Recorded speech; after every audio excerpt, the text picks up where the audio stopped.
Hi, I'm Luna, and I want to share my story. It's not easy to tell, but it's important. I hope it helps others who might be facing similar struggles. My story begins in Austin, Texas, where I live and work as a high school teacher. I was 32 when I met Daniel, a 34-year-old Uber driver, through a dating service. We hit it off immediately. Daniel had a way of making me laugh, and I was drawn to his easygoing nature. We got married 3 years ago, and for a while, everything seemed perfect. I loved him, and he said he loved me. I was earning more than Daniel, which wasn't an issue at first. He always praised my career and seemed genuinely supportive. But as time went on, I noticed subtle changes in him. Little comments turned into frequent sarcasm, and he started acting more controlling. At first, I brushed it off, thinking maybe I was just being overly sensitive. Our problems grew as Daniel's behavior changed. He began making expensive purchases without discussing them with me, assuming I would cover the costs. I was shocked when he bought a new TV and a fancy sofa, putting them on our credit card without asking. When I questioned him about it, he shrugged it off, saying, "You make good money, so it should be fine." His parents, too, seemed to have a sudden change in attitude. Initially, they were warm and supportive, congratulating us on our marriage and praising my career. But soon, they started asking for money. My mother-in-law would call, saying, "Luna, we've seen a lovely designer bag we'd like, and we thought you could help us out." When I refused, explaining that I didn't lend money to anyone, even family, their reaction was harsh. "How dare you? We agreed to this marriage because of your job, and now you're being stingy." Daniel's parents were relentless. They called often, making demands and accusing me of being a bad daughter-in-law. Daniel, instead of standing up for me, sided with his parents, adding to my stress. His sarcastic comments about my salary and our finances became more frequent, making me question if this marriage was worth it. Despite all this, I kept trying to make things work. I even started considering divorce, especially since we didn't have any kids yet. The thought of leaving Daniel was painful, but it seemed like the only way to escape the growing toxicity in our relationship. Every time I brought up divorce, Daniel avoided the conversation, brushing it aside as if it weren't important. One day, everything took a turn for the worse. My father, who had always been my rock, fell seriously ill. He was diagnosed with advanced heart disease, and the doctors said his condition was critical. I was devastated. I rushed to the hospital, hoping for the best, but fearing the worst. When I informed Daniel about my father's condition, his response was chilling. He showed no sympathy and said, "If you want to stress out your already sick father with our divorce, I'm fine with that. We can proceed anytime." I was shocked and heartbroken. How could someone I loved be so callous? As my father's health declined, the tension at home became unbearable. Daniel's attitude grew more indifferent, and his demands became more frequent. He began pressing me about our finances and hinted at how much he could benefit from my father's eventual passing. After my father passed away, I inherited $70,000 from his estate. I decided to keep this inheritance private. I didn't want Daniel to know about it. I feared he would try to manipulate me into giving him the money or using it in ways I didn't agree with. I was still grieving and didn't need additional stress from him. But my attempt at keeping the inheritance a secret didn't last long. Daniel discovered the money after threatening my mother. He coerced her into revealing the details of the inheritance, which was a painful betrayal. Daniel wasted no time in planning how to use the money. He intended to renovate our home without consulting me, assuming that since it was his right, he could do whatever he wanted with it. I was furious. The last thing I wanted was to have Daniel controlling the money that was meant to be a legacy for my father. I decided it was time to confront the situation head-on. But before I could gather my thoughts and discuss it with Daniel, he had already started the renovation plans, using the inheritance money as if it were his own. The situation was becoming increasingly dire. I knew that if I wanted to save myself from further manipulation and greed, I had to act quickly. The once loving and supportive husband I married had turned into a manipulative and controlling man driven by greed, and his parents, who had once seemed so kind, were now just as bad, if not worse. It was clear that I had to make some difficult decisions. My heart was heavy with the weight of everything that had happened, but I knew that to reclaim my peace and integrity, I needed to confront the situation directly. The road ahead was uncertain, but I was determined to find a way out of this mess and protect myself from the toxicity that had taken over my life.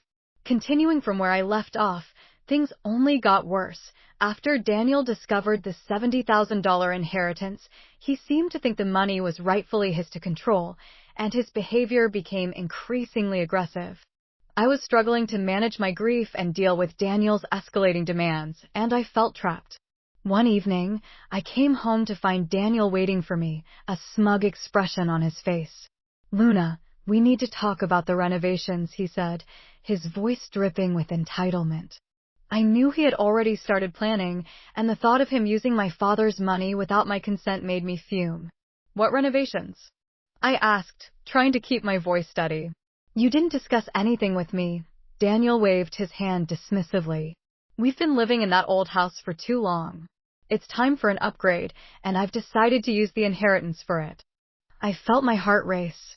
The inheritance is not for renovations.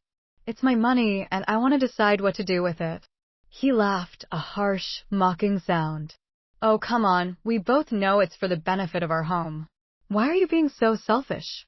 I tried to explain that I needed to handle the inheritance carefully and that his actions were disrespectful, but he cut me off.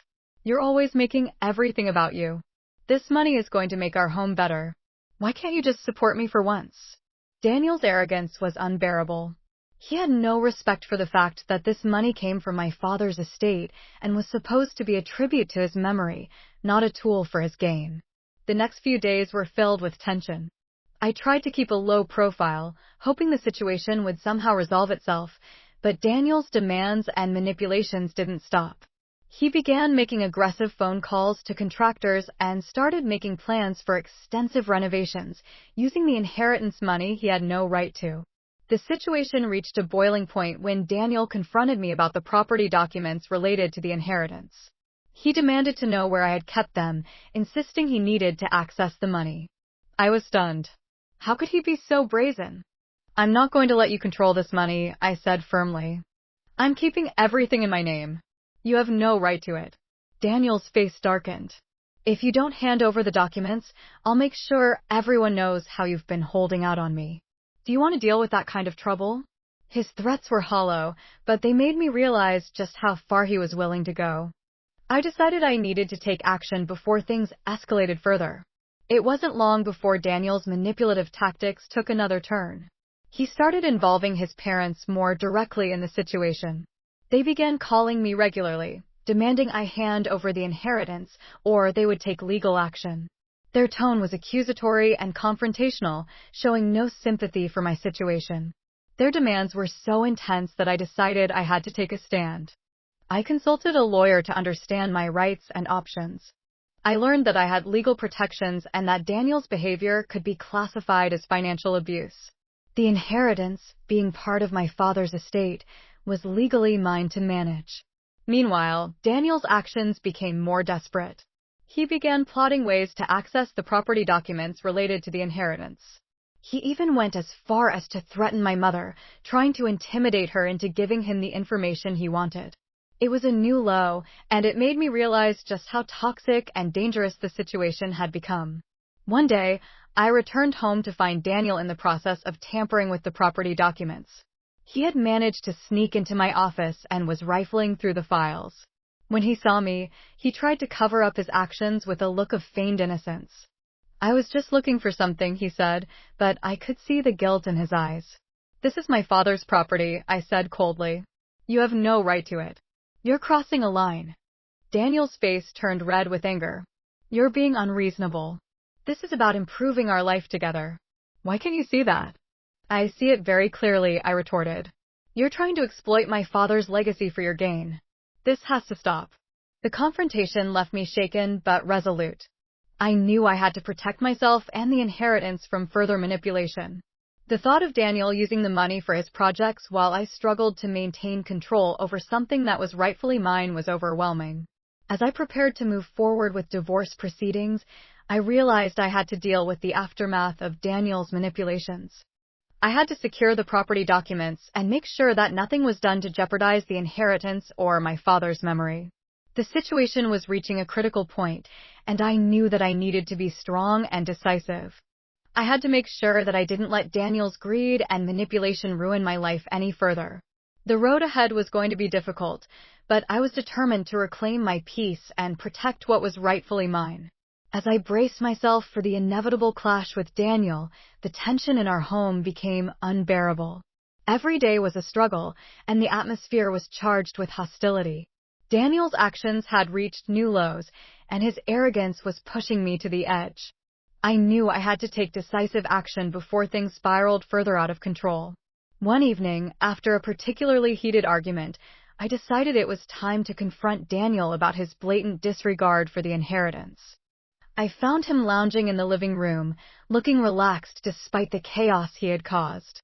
His casual demeanor only fueled my frustration. "Daniel, we need to talk," I said firmly, trying to keep my voice steady. He glanced up from the television with a dismissive look. "What now, Luna?"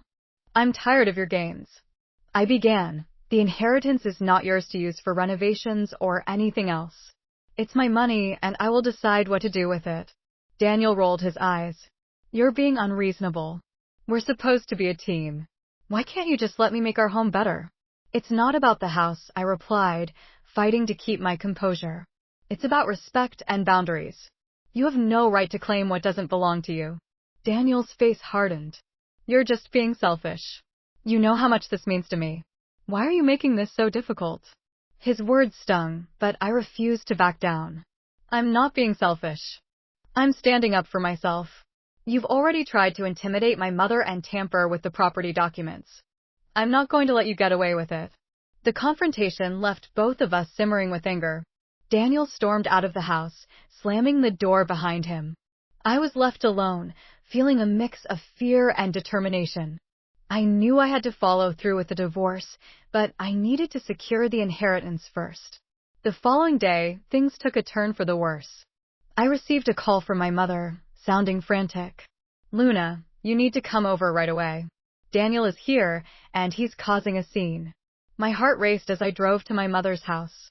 When I arrived, I found Daniel standing in the middle of the living room, shouting at my mother. The scene was chaotic, and I could see the distress on my mother's face. "Daniel, what are you doing?" I demanded as I entered the room.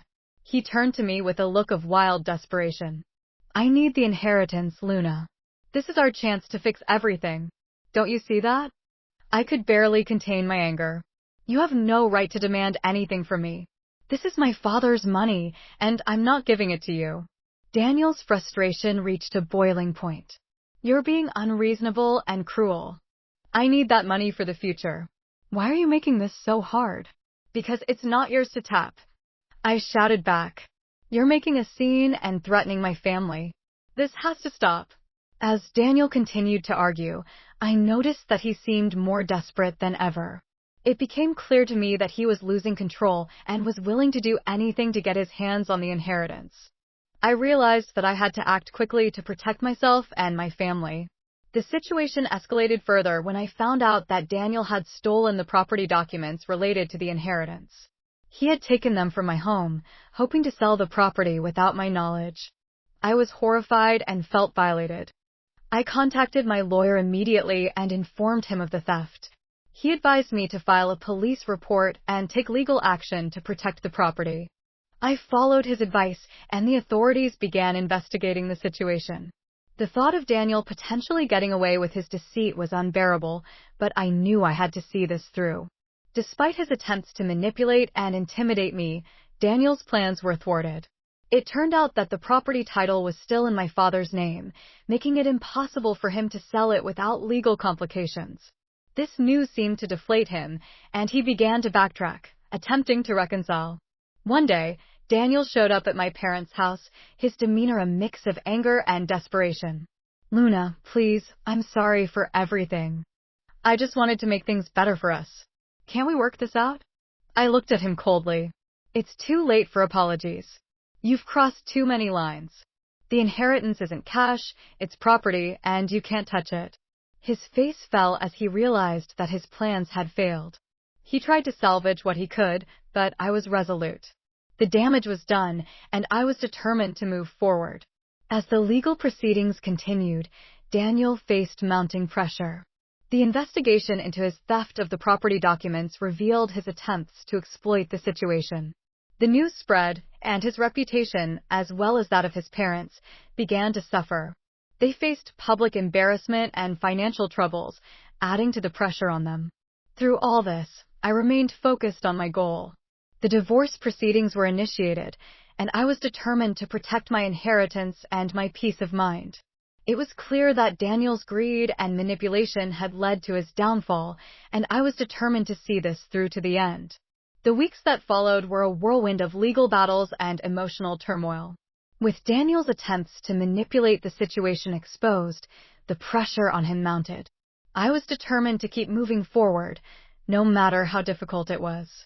My lawyer and I worked tirelessly to ensure that everything was in order and that the property was legally protected. One afternoon, while I was sorting through some paperwork at my mother's house, the phone rang. It was my lawyer, and his voice was grave. "Luna, I have some news. Daniel has been arrested for theft." The shock hit me hard. I had hoped that the legal process would bring resolution, but hearing that Daniel had been arrested was a stark reminder of how far things had deteriorated. My lawyer explained that Daniel's attempt to sell the property illegally had been uncovered, leading to his arrest. It was a significant step in holding him accountable for his actions. I couldn't help but feel a mixture of relief and sadness, relief that the situation was finally being addressed, but sadness over the collapse of what had once been a hopeful relationship. Despite everything, I had hoped for a different resolution, one where we could have resolved our issues amicably. As news of Daniel's arrest spread, his parents were thrust into the spotlight. They faced public embarrassment and financial difficulties as a result of their son's actions. Their desperation was palpable, and they reached out to me in a final attempt to salvage something from the wreckage. I received a heartfelt plea from Daniel's mother. "Luna, please, we're in dire straits. We need your help.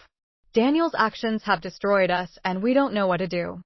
I listened to her voice on the phone, but I felt no inclination to offer assistance. The damage done to my family and myself was too great. I had endured enough manipulation and greed from Daniel and his family. I had to prioritize my well-being and peace of mind. "I'm sorry, but I can't help you," I said firmly. "What Daniel did was wrong, and I need to move forward.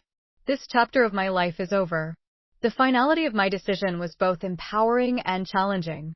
I knew that cutting ties with Daniel and his family was the right choice for my healing. It was time to move on and start fresh, away from the toxicity that had plagued my life for so long. With Daniel's arrest and the property secured, the next step was to sell my family home. It was a painful decision, but one that was necessary for my peace. My mother and I found a new place to live, far from the memories and drama that had haunted us. The move was a symbolic gesture, a way to leave the past behind and begin anew. As we settled into our new home, I felt a sense of relief and liberation. The weight of the past was lifting, and I could finally focus on rebuilding my life. The inheritance, once a source of conflict, became a symbol of my strength and resilience. It was a reminder of the importance of self-respect and personal boundaries. In the end, the story of my marriage and the inheritance wasn't just about greed and manipulation. It was about finding the courage to stand up for myself and make choices that aligned with my values. It was about reclaiming my life and my happiness despite the challenges and heartache. Daniel's arrest marked the end of a painful chapter, but it also signaled the beginning of a new journey. I was determined to embrace this new chapter with hope and optimism. The lessons learned from this experience would stay with me, guiding me toward a future where I could find true peace and fulfillment. As I reflected on everything that happened, I realized that the most important lesson was the value of self-respect and the strength to set boundaries. It was a difficult journey, but one that ultimately led me to a place of greater clarity and self-awareness. And so, with the past behind me and a new chapter ahead, I look forward to a future where I can build a life filled with positivity and growth. The journey wasn't easy, but it was worth it for the chance to create a life where I can truly be at peace.